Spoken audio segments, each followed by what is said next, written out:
Hello दोस्तों, स्वागत है आप सभी का हमारे चैनल लाइफ एडवाइजर्स पे। और आप देखना शुरू कर चुके हैं बैंक निफ्टी की एनालिसिस। अगर हम बात करें आज की, तो आज है 28 फरवरी का दिन, रविवार का दिन है। और उम्मीद है कि आपने अपना वीकेंड एंजॉय किया होगा। हालांकि मार्केट के बाद में जो डेली ट्रेड करते हैं उनके लिए तो मुझे लगता है कि थोड़ा सा मुश्किल हो रहा होगा वीकेंड निकालना, बट खैर ये part and parcel of life है। और अगर आप ट्रेडर हैं तो आपके लिए ऊपर और नीचे दोनों के मौके हैं। हमने डिस्कशन भी किया था कि एक नीचे की ट्रेंड हमको देखने के लिए मिलेगी, और वही हमको देखने के लिए मिला। और जो सपोर्ट हमने डिस्कस किया था वो भी ब्रेक होते हुए नज़र आया। और जो एक छोटा सा सपोर्ट है 34,800 पे, वहाँ पे मार्केट ने सपोर्ट लिया है। तो चलिए आगे डिस्कशन करते हैं और जानेंगे कि कहाँ मार्केट आगे सपोर्ट ले सकता है, क्या आगे बाउंस होगा, क्या लेवल्स हो सकते हैं आने वाले दिनों के लिए। तो ये सारी डिस्कशन हम नेक्स्ट 10 से 15 मिनट में करेंगे। तो वीडियो को शुरू से लेकर अंत तक देखना ना भूलें।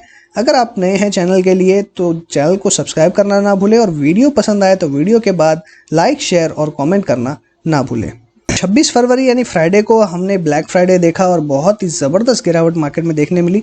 हमने जो सपोर्ट लेवल के बारे में डिस्कशन किया था वो था 35,400 का। हम एक डिप की एक्सपेक्टेशन बिल्कुल रख के चल रहे थे। हमें पता था कि मार्केट में गिरावट बढ़ेगी, लेकिन एक साथ में इतनी गिरावट बढ़ेगी ये हमने एक्सपेक्ट नहीं किया था। और ये बेसिकली ये जो गिरावट हुई है इसके कारण सिर्फ और सिर्फ इंटरनेशनल मार्केट्स हैं। तो इसलिए हम ये नहीं कह सकते कि यहाँ पे हमारा जो सपोर्ट है वो ज़्यादा होल्ड नहीं कर पाया, क्योंकि कहीं पे भी अगर आप देखेंगे इंटरनेशनल मार्केट्स का या इंटरनेशनल न्यूज़ का भी अफेक्ट पड़ता है। और ये संकेत आपको पहले प्रीवियस डे पे ही मिल गया था जब इसने इन्वर्टेड हैमर बनाया था। तो इन्वर्टेड हैमर जब ये बनाया रहा है अपर ट्रेंड के अंदर में, तो ये क्लियर आपको साइन दे रहा है कि यहाँ से गिरावट बढ़ सकती है। और हमने लास्ट डे डिस्कस भी किया था कि एक इन्वर्टेड हैमर या ग्रेवस्टोन डोजी टाइप पे कैंडल स्टिक्स बन रहे हैं, और क्लियरली यहाँ से गिरावट बढ़ते हुए आपको नजर आएगी अगर नेक्स्ट डे इसे फॉलो ऑन मिलता है तो। और next day gap down opening हुई और काफ़ी ज़बरदस्त गिरावट हमको देखने के लिए मिली। इसने सपोर्ट कहाँ पे लिया है अगर हम ये क्लियरली देखें तो ये सारे लेवल्स हमने ड्रॉ किए हुए थे। ऐसा कुछ भी नहीं है जो हमें पता नहीं था और हमने ड्रॉ नहीं किया था। और इसने जिस जगह पे सपोर्ट लिया ये काफ़ी माइनर सपोर्ट है। 34,798 का मैंने यहाँ पे एक लेवल ड्रॉ किया था। ये लेवल जो सपोर्ट है मैंने ये ड्रॉ किया था, आप प्रीवियस वीडियो में भी जाके देख सकते हैं कि ये सपोर्ट वहाँ पे अवेलेबल था। और एग्जैक्टली इसके ऊपर में इसने सपोर्ट लेके इसके ऊपर में ही क्लोजिंग दी है 34,803 पे। इसके बाद का जो सपोर्ट रेंज थी वो थी 34,526 पे, और इसने लो बनाया 34,658 का। तो इसी बीच में इसने सपोर्ट लिया और उसके ऊपर क्लोजिंग दी है। और ये जो कैंडल बनी है ये हाईली बियरिश कैंडल है। यहाँ पे गैप की अपॉर्चुनिटी छोड़ दी है, इसका मतलब एक बाउंस यहाँ पे आप एक्सपेक्ट कर सकते हैं आने वाले समय में, क्योंकि गैप्स जनरली कभी भी अनफिल्ड नहीं रहते हैं, वो आज नहीं कल डेफिनेटली फिल हो जाते हैं। और यहाँ पे भी अगर हम देखें जो ये जो गैप था इसका जो रिस्क है वो बना हुआ है, तो डेफिनेटली ये वाला गैप भी फिल होगा, तो यहाँ से गिरावट भी आपको क्लियरली देखने के लिए मिल सकती है। तो जैसा मैंने डिस्कशन किया कि अब ये गैप कहाँ फिल होगा, क्या इमीडिएट बाउंस मिलेगा या पहले नीचे का गैप फिल होगा, ये देखना होगा। अब हमें कैसे पता चलेगा कि ये कौन सा गैप फिल करने वाला है। तो अभी 35,400 ये क्रूशियल रेजिस्टेंस लेवल बन चुका है। आप नोट कर लीजिएगा कि 35,400 ये क्रूशियल रेजिस्टेंस लेवल है। अब जब तक इसके ऊपर नहीं आएगा हमें कोई लॉन्ग पोजीशंस नहीं बनानी है। इसके ऊपर में क्लोजिंग देगा तभी हमें लॉन्ग इनिशिएट करने हैं, और जब हमें लॉन्ग इनिशिएट करेंगे तो हमको यहाँ से अच्छी खासी 1000 पॉइंट तक की तेजी डेफिनेटली देखने मिलेगी, और ये गैप पहले फिल हो जाएगा।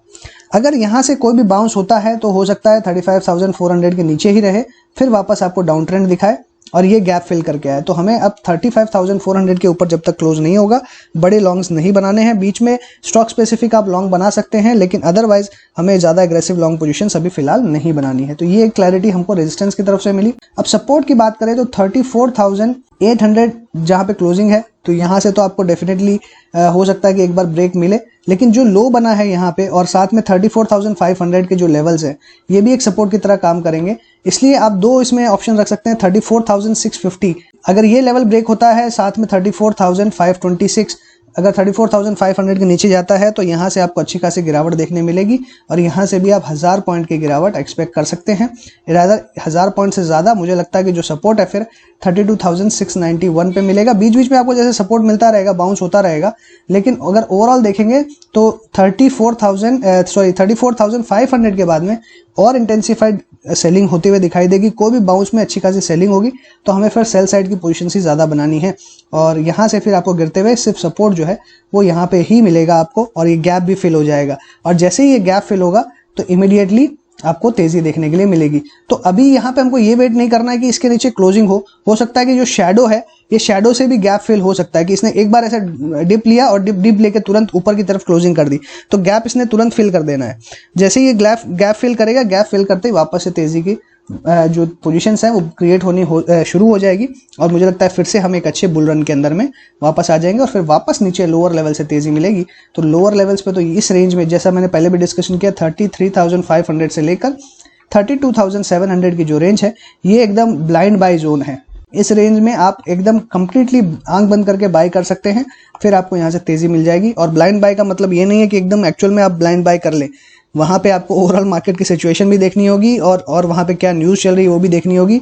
हालांकि ये सारी चीज़ें हम आने वाले वक्त में डेफिनेटली डेली बेसिस पे डिस्कशन करेंगे, लेकिन जस्ट मैं आप पूरे एग्जैक्टली वर्ड्स को आप मत लीजिए, अपनी थोड़ी सी अकल भी ज़रूर लगाइएगा कि आपको ऐसा नहीं है कि ब्लाइंड बाय मैंने कह दिया तो आपको ब्लाइंड बाय करना चाहिए। ओवरऑल मार्केट कंडीशन भी देखेंगे, हो सकता है कि मैंने कह दिया लेकिन और कुछ बैड न्यूज़ आ गई और ये ट्रेंड लाइन जो है वो ब्रेक हो जाए, तो वो भी हो सकता है, इसलिए इस बात को ख्याल रखिएगा। तो लेकिन ओवरऑल जो है ये रेंज बहुत ही अच्छी है बाइंग के लिए, यहाँ से अच्छी तेजी आप एक्सपेक्ट कर सकते हैं, तो इस एरिया में हमको बाय करना है। और ओवरऑल जो सिचुएशन अभी फिलहाल नेक्स्ट डे के लिए अगर मैं बात करूँ तो नेक्स्ट डे के लिए मुझे क्लियरली ऐसा लगता है कि यहाँ से एक बाउंस मिल सकता है, लेकिन 35,400 को क्रॉस शायद ना करे। एक छोटी कैंडल आपको देखने के लिए मिल सकती है और हो सकता है कि और डिप आपको देखने मिले, लेकिन डिप के साथ वापस एक बाइंग इंटरेस्ट आता हुआ दिखाई दे। क्योंकि अगर इस रेंज में देखेंगे, ये जो 34,800 के नीचे की अगर रेंज देखें तो लगभग इस रेंज में आपको एक बाइंग इंटरेस्ट बना हुआ दिखाई देगा। अराउंड लोअर लेवल्स पे अगर हम इसकी बात करें तो 34,300 के आसपास में इस लेवल पे आपको एक अच्छा बाइंग इंटरेस्ट है, क्योंकि आप देखोगे यहाँ पे शेडोज जो है वो बनते हुए नजर आ रहे हैं। तो अगर इस जगह पे शेडोज है मतलब यहाँ पे एक सपोर्ट अवेलेबल है, तो 34,300 के आसपास आते ही बाइंग शुरू हो जाएगी और फिर वापस हो सकता है क्लोजिंग अपसाइड में होते हुए नजर आए। तो कल के लिए अगर 34,300 का लेवल आता है तो हमें बाय करके चलना है। और हायर लेवल्स पे आता है 35,300 के ऊपर निकलता है तो यहाँ पे हमें सेल करके चलना है और स्टॉप लॉस रहेगा क्लोजिंग बेसिस पे 35,400 का। तो ओवरऑल अगर मैं देखूं तो यहाँ पे हमारी जो रेंज है, हम यहाँ पे रेंज एक्सपेक्ट कर सकते हैं 35,300 के लिए, और यहाँ पे लोअर लेवल्स पे 34,300 की। लोअर लेवल्स पे आएगा तो हम बाइंग अटेम्प्ट कर सकते हैं इंट्राडे के लिए, 35,300 पे आएगा तो हम सेल करके चल सकते हैं और स्टॉप लॉस रहेगा 35,400 का। तो ये ओवरऑल रेंज मुझे दिखाई देती है।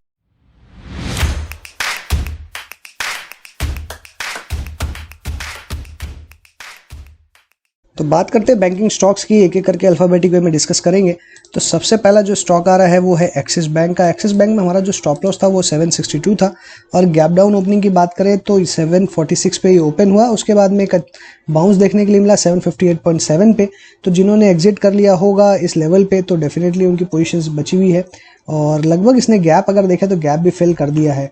तो मुझे ऐसा लगता है कि अभी फिर से यहाँ पे बाउंस देखना थोड़ा सा मुश्किल है और क्लोजिंग जो है 724.8 पे दिखाई दे रही है, 718.65 का क्लोजिंग है।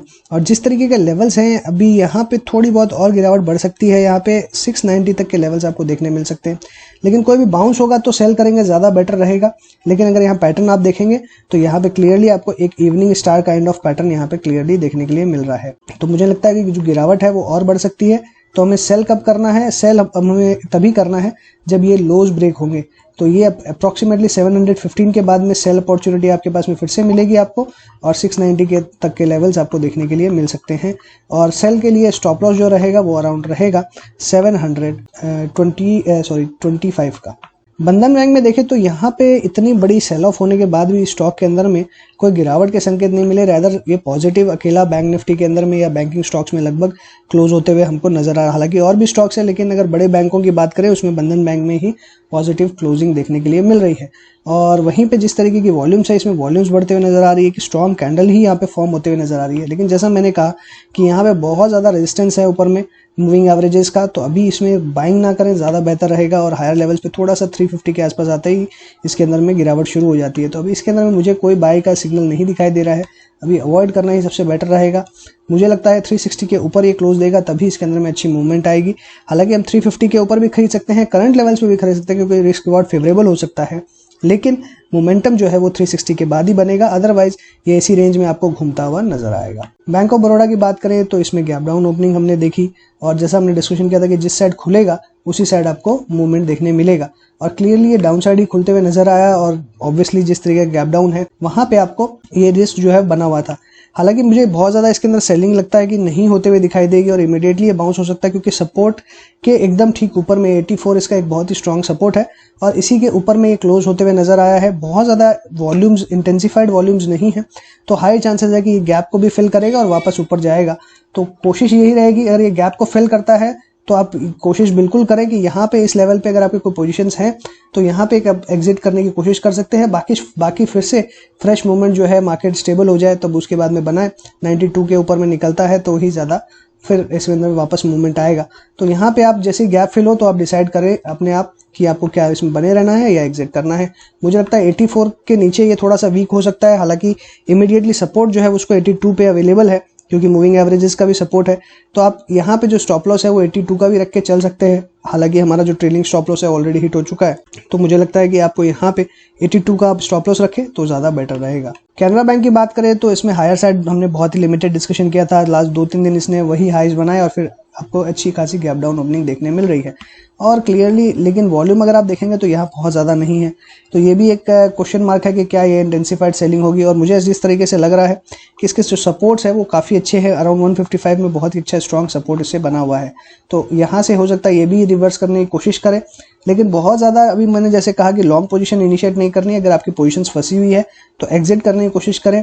मार्केट स्टेबल हो तो उसके बाद में ब्रेकआउट्स को चेस करें या रिवर्सल को चेस करें, बट फिलहाल के लिए बहुत ज़्यादा एग्रेसिव पोजीशन बनाने की स्टॉक में जगह नहीं है। सिटी यूनियन बैंक के अंदर में भी अगर आप पोजीशंस देखेंगे तो आपको यहाँ पे भी गिरावट की पोजीशंस ही मिलेगी और लोअर लेवल्स पे देखें तो लोअर लेवल से संभालने की कोशिश की है तो बहुत बड़ी गिरावट इस स्टॉक में देखने नहीं मिल रही है। खासकर वॉल्यूम्स की बात करें तो वो भी कुछ बहुत ज़्यादा खास नहीं है।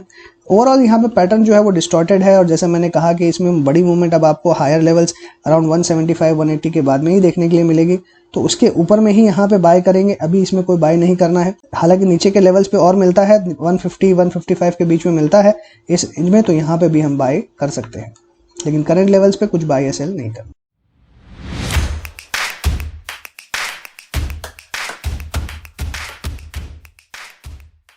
डीसीबी बैंक में जैसा हमने डिस्कशन किया था कि इसने एक ब्रेकआउट दिया है। अगर ये ब्रेकआउट सस्टेन करता है और ये हायर लेवल्स की तरफ निकलता है तो इमीडिएटली 125 के लेवल्स देखने मिलेंगे, बट मार्केट की पोजीशन खराब थी और अगर हम देखें तो इसमें ओपनिंग जो है वो गैप डाउन होते हुए नजर आई थी, लेकिन इसने अपने आप को संभाला, हायर लेवल्स पे गया लेकिन प्रीवियस हाई को ब्रेक नहीं कर पाया। इमीडिएटली वहां से रेजिस्टेंस मिला, गिरा और फिर से नीचे पे सपोर्ट मिला और लेकिन क्लोजिंग जो है वो यहाँ पे अच्छी दिखाई दे रही है और इसने गैप्स भी सारे फिल कर दिए हैं। तो यहाँ पे हायर चांसेस है कि अब जो वापस ये मूवमेंट दिखाएगा, इसका जो हाई है 119, ये जैसे ही ब्रेक होगा तो बड़ा मूवमेंट स्टॉक के अंदर में शुरू हो सकता है, जो इनफैक्ट आपको 128 और इसके ऊपर के लेवल्स भी दिखा सकता है। तो मुझे लगता है 119 अब जैसे ही ब्रेक होगा तो फ्रेश इसमें मूवमेंट शुरू होगी। 115 का स्टॉप लॉस रहेगा, 128 से लेकर और ऊपर के लेवल्स भी आपको देखने मिल सकते हैं। फेडरल बैंक की बात करें तो यहाँ पे कंटिन्यूसली 2 दिन से गिरावट देखने मिल रही है, हालांकि ट्रेंड लाइन का इसको सपोर्ट है और हर तरीके का सपोर्ट के ऊपर में ही खड़ा हुआ है और अगर देखें तो यहाँ पे मुझे 78 का तो स्ट्रॉन्ग सपोर्ट लग ही रहा है। तो अभी फिलहाल के लिए इस स्टॉक के अंदर से मुझे बहुत ज़्यादा लगता नहीं है कि इसके अंदर में कुछ आपको चिंता करने की ज़रूरत है। रादर कोई बाउंस मिलता है तो आप एग्जिट करना चाहें तो कर सकते हैं और नहीं तो नीचे में जो सपोर्ट है वो आपको 82 पे मिल रहा है, तो 82 के नीचे अगर क्लोज होता है तो एग्जिट कर लें। HDFC बैंक में हमने डिस्कशन किया था कि यहाँ पे एक ग्रेवस्टोन डोजी बनते हुए नजर आ रही है और आपको अच्छी खासी गिरावट फिर से देखने मिल सकती है और वही आपको देखने मिल रही है और जितनी बड़ी कैंडल है ये काफ़ी ज़्यादा आपको रिस्की दिखा रही है। लेकिन अगर हम सेलिंग देखें तो सेलिंग बहुत ही ज़बरदस्त और इंटेंसिफाइड एक बार में हो चुकी है और हायर लेवल से काफ़ी ज़्यादा गिरावट हो चुकी है। तो मुझे फिर से लगता है कि फिर से इसे जो सपोर्ट है अराउंड इस लेवल पे 1460 के आसपास इसे 1490 के आसपास इसे मिल जाएगा। अराउंड 1490 के आसपास अगर सपोर्ट मिलता है तो यहाँ पे आपको बहुत ज़्यादा अपॉर्चुनिटी नहीं है, लेकिन जिनके पास शॉर्ट्स है वो 1490 पे कवर कर ले। 1490 पे बाय नहीं करना, क्योंकि अगर ये लेवल ब्रेक करता है तो फिर बहुत बड़ी गिरावट हो सकती है, जो कि हालांकि अभी इमीडिएटली थोड़ा सा कम दिखाई देता है, बट 1490 तक डेफिनेटली आ सकता है। ICICI बैंक की अगर बात करें तो यहाँ पे अच्छा खासा बेयरिशनेस देखने मिल रहा है, बहुत बड़ा गैप इसने बीच में छोड़ दिया है और अगर हम इसके लेवल्स की बात करें तो 620 का स्टॉप लॉस था वो ऑलरेडी इसने ओपन में ही अगर हम देखें ओपन और हाई इसने सेम बनाया 615 का, और कंटिन्यूसली गिरावट इसमें देखने मिली, 590 का लेवल देखने मिला। अभी जिस तरीके का ट्रेंड है यहाँ पे मुझे ऐसा लगता है कि 560 तक ये डेफिनेटली आ सकता है, लेकिन जैसा मैंने बाकी स्टॉक्स के लिए भी कहा, यहाँ पे एक गैप है तो ये फिर से एक गैप को फिल करने के लिए बाउंस दे सकता है। अगर ये गैप फिल करने के लिए अगर बाउंस देता है तो बाउंस पे मुझे लगता है कि इस लेवल पे फिर से 625 630 के बीच में फिर से सेल करके चलना चाहिए। और अब मुझे लगता है कि कोई भी स्टॉक को बाउंस में ही सेल करे तो ज़्यादा आपको बेटर अपॉर्चुनिटीज़ मिलेगी, इसलिए देख के सेल करें, बट बहुत ज़्यादा तेज़ी की अभी फिलहाल उम्मीद ना रखें। मार्केट अब ट्रेंड डाउनवर्ड्स है। IDFC फर्स्ट बैंक की बात करें तो यहाँ पे आपको इवनिंग स्टार देखने मिल रहा है, गैप्स बिल्कुल भी नहीं है, तो जिस तरीके का सेटअप है वो क्लियरली सजेस्ट कर रहा है कि यहाँ से गिरावट और बढ़ सकती है। इसलिए कल अगर ओपन होता है नीचे की तरफ जाता है तो यहाँ से आप एग्जिट कर ले, और हालांकि हमारे टारगेट जिसमें एग्जिट हो चुके हैं, कंप्लीट हो चुके हैं, तो यहाँ पे मेरा कोई बाय का वैसा व्यू है नहीं। फिर भी मैंने 60 का स्टॉप लॉस दिया, जिनके पास स्टिल लॉन्ग पोजीशंस है और हायर टारगेट्स चेस करना चाहते हैं 70 75 के, तो कल अगर क्लोजिंग डाउनवर्ड्स होती है 63.45 है, अगर इसका जो हाई है 63.45 को अगर क्रॉस नहीं कर पाता है तो क्लियरली आप इसके अंदर से एग्जिट कर ले, वही आपके लिए बेटर है। इंडियन बैंक की बात करें तो यहाँ पे भी ट्रेंड जो है वो थोड़ा सा साइडवेज हो सकता है, क्योंकि सपोर्ट के आसपास है और आपको इसी जगह पे ट्रेंड करते हुए दिखाई दे सकता है। कंप्लीटली अगर देखें तो अच्छा ट्रेंड लाइन का सपोर्ट इसे मिला हुआ है, तो यहाँ पे कोई बाय सेल नहीं बनता है। इंडसइंड बैंक में लास्ट डे एक अच्छा ब्रेकआउट हुआ था और ब्रेकआउट के बाद में आज फिर से गिरावट लास्ट डे हमको देखने के लिए मिली, लेकिन अभी भी ये सपोर्ट्स के आसपास है, सपोर्ट्स ऊपर की तरफ शिफ्ट हो रहा है, तो अभी भी मुझे लगता है जिनके पास लॉन्ग पोजीशंस है वो होल्ड कर सकते हैं। लेकिन 1080 हमारा स्टॉप लॉस था जो कि ऑलरेडी हिट हो चुका था, तो जो एग्जिट करना चाहते हैं वो कोई भी बाउंस मिलता है तो एग्जिट कर सकते हैं। लेकिन अब क्लियरली यहाँ पे जो ट्रेंड है वो आपको ऐसा ही देखना होगा कि अगर इसके ऊपर में रहता है, इस लेवल के 1080 के ऊपर में अगर रहता है तो बहुत ही ज़्यादा अच्छा रहेगा। अगर मैं कहूँगा 1070 के ऊपर टिकने में कामयाब रहता है तो हाई चांसेस है कि यहाँ से फिर से तेज़ी आपको देखने मिल जाएगी। अदरवाइज यहाँ पे स्टॉप लॉस हिट हो चुका है तो आप एग्जिट कर सकते हैं। कोटक बैंक में ज़बरदस्त सेलिंग प्रेशर देखने के लिए मिल रहा है और क्लियरली मैंने कहा था कि अभी इसको अवॉइड करना चाहिए। जिस तरीके की इंटेंसिफाइड सेलिंग है, मेरा यहाँ पे क्लियरली मानना है कि 1700 के आसपास बहुत अच्छा सपोर्ट है, तो बहुत ज़्यादा सेलिंग अपॉर्चुनिटीज़ नहीं है, तो 1700 के टारगेट के लिए आप ज़रूर सेल करके चल सकते हैं। कोई बाउंस मिलता है, बाउंस पे आप सेल करें तो ज़्यादा बेटर रहेगा। PNB में बाय का ही व्यू बना हुआ है, 40 का स्टॉप लॉस रखें, 40 के नीचे अगर क्लोज हो तो एग्जिट कर लें। RBL में ऑलरेडी हमारा stop loss last day hit हो चुका था और हमने डिस्कशन भी किया था कि हो सकता है कि आपको छोटे रेंज में दिखाई दे और अभी ये डाउन ट्रेंड में ही चल रहा है। लेकिन अगर हम देखें तो जिस तरीके का पैटर्न ये बना रहा है एक पैनेट बनने की कोशिश हो रही है और हो सकता है कि अभी भी आपको छोटे रेंज में इसी तरीके से घूमते हुए दिखाई दे, तो थोड़ा सा वेट एंड वॉच करें, अभी लॉन्ग और शॉर्ट दोनों ना करें।